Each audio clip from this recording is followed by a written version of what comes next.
नमस्कार। आज बाल महाभारत पाठ्यपुस्तक के अंतर्गत हम भीष्म प्रतिज्ञा पाठ की व्याख्या देखेंगे। पाठ प्रारंभ करने से पहले हम पात्र परिचय के बारे में देख लेते हैं। तो इससे पहले पाठ जो देवव्रत था उसमें हमने देवव्रत के बारे में जाना था, शांतनु के बारे में जाना था और गंगा के बारे में जाना था। तो इस पाठ में भी देवव्रत हैं जिनका नाम भीष्म है, आप सभी लोग जानते हैं, यही भीष्म है और इन्हीं की प्रतिज्ञा, इन्हीं का प्रॉमिस है, ठीक है, जिस पे पाठ का नाम है भीष्म प्रतिज्ञा। अब क्या प्रतिज्ञा वो देखेंगे बाद में। दूसरे पात्र हैं महाराजा शांतनु, आप सभी लोग जानते हैं, वो देवव्रत के पिता हैं, भीष्म के पिता हैं, जो हस्तिनापुर के किंग हैं, राजा है। तीसरे पात्र हैं सत्यवती। अब सत्यवती कौन है हम पढ़ेंगे तो जानेंगे इनके बारे में। और सत्यवती के पिता हैं केवट राज। ये चौथे जो हैं पात्र हैं इसमें। तो प्रारंभ करते हैं पाठ को।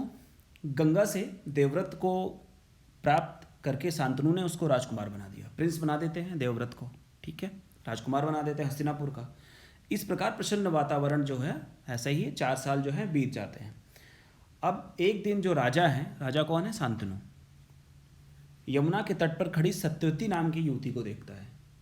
सत्यवती नामक एक युवती को देखते हैं वो, और राजा उससे जो है पत्नी बनाना चाहते हैं, उससे शादी करना चाहते हैं।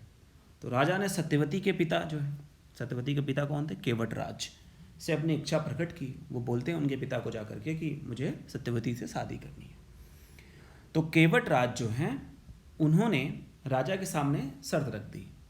क्या शर्त रख दी कि आपके बाद, अर्थात महाराजा शांतनु के बाद, हस्तिनापुर के राज सिंहासन पर मेरी लड़की का पुत्र बैठेगा। मतलब जो सत्यवती का जो लड़का होगा वही जो है हस्तिनापुर का किंग बनेगा राजा शांतनु के बाद। ये शर्त रख दी उन्होंने।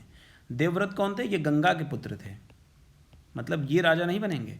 कौन बनेगा, जो सत्यवती का लड़का होगा वो राजा बनेगा शांतनु के बाद। ये शर्त रख दी उन्होंने उसके सामने।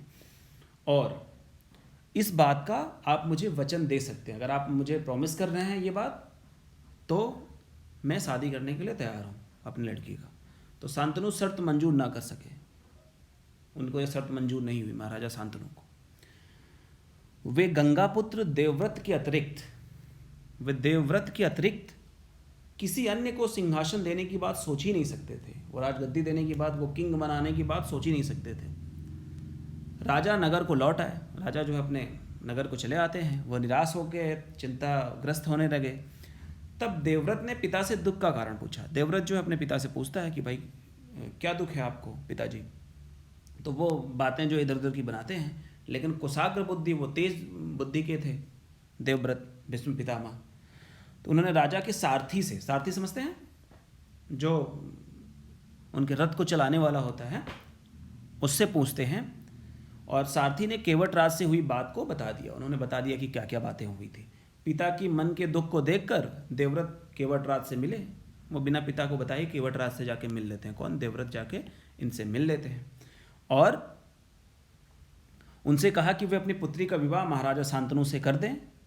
केवट ने फिर वही शर्त दोहरा दी, फिर वही बोला कि तब देवव्रत कहते हैं कि यदि तुम्हारी आपत्ति का कारण यही है तो मैं वचन देता हूँ। वो प्रॉमिस करते हैं, यही प्रतिज्ञा है, भीष्म प्रतिज्ञा।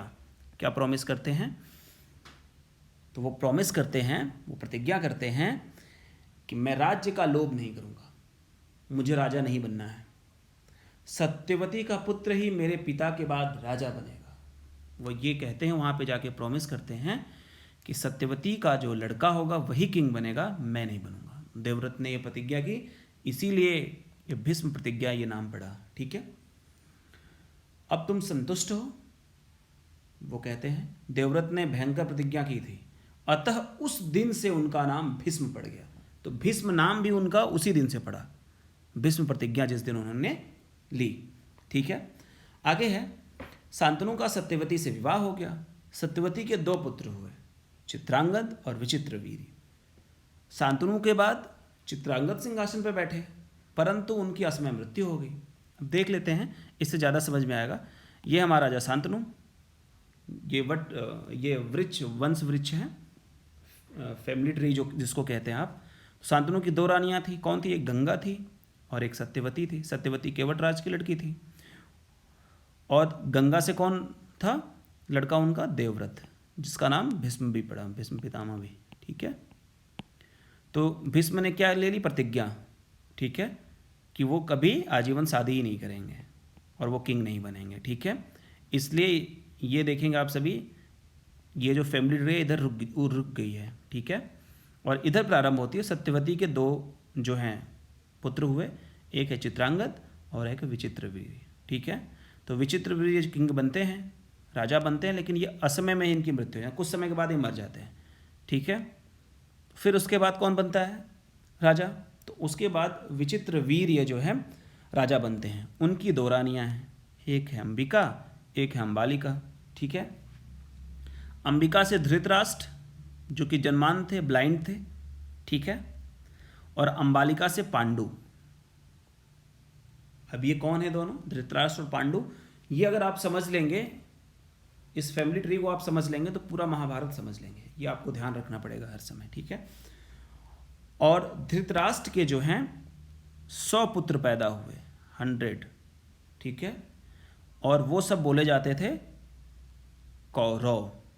और पांडु के पांडव, ये कितने थे? 5।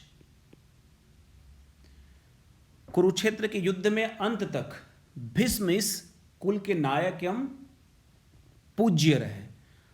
लड़ाई किनके बीच होती है महाभारत की? कौरव और पांडवों के बीच। ठीक है, तो इनके एक तरह से पितामह इसीलिए बोले जाते हैं भीष्म पितामह, क्योंकि ये कई पीढ़ी ऊपर थे, कई जनरेशन ऊपर थे कौरव और पांडवों के। भीष्म पितामह आप देख लीजिए इस फैमिली ट्री से, और वो सबके पूज्य थे। वो कौरवों के भी पूज्य थे और पांडवों के भी पूज्य थे। आशा है ये पाठ आपको अच्छी तरह से समझ में आ गया होगा। धन्यवाद।